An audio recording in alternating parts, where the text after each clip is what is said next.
Welcome to this Hevo Data Learning Lab's video demonstration. Today, we're going to focus on pipeline configuration. In our previous sessions and recordings, we've shown you how to set up a source through the source configuration, and then how to set up a destination through the destination configuration. So now let's complete the process by setting up the pipeline and the objects, and then completing the wizard. So this is the third step of the wizard.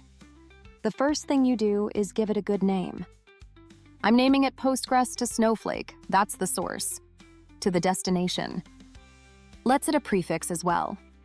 You can prefix the destination tables with a meaningful prefix, which will demonstrate or give you an idea of where the data has come from. From there, you can select a load mode, whether you want to merge the records, where you update existing records, or where you want to append the records to the end of the dataset. That is the recommended approach, so let's go with append. Then you can determine your failure handling policy. In this case, let's choose moderate. This means the data will load only if there are no errors or load data with less than 10,000 failed events. That's what we are going to do with that. We manage the schema for you. Whatever's in the source, we can create in the destination, and as your schema evolves, we'll keep those in sync.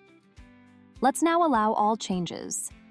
Now you can also select to manually keep those two schemas in sync, but for now, let's allow Hevo to do that for us today.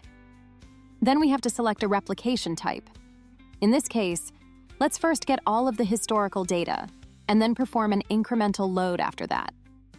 If you don't want the historical data, you can start with the incremental mode. Then you select a sync frequency.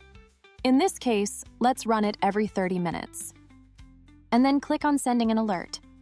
Hevo will send you an alert if the data is not getting loaded within 30 minutes of when it's being created in the source system. With all those entries, we've completed this simple pipeline configuration. And now you can save and move to the object configuration. Thank you.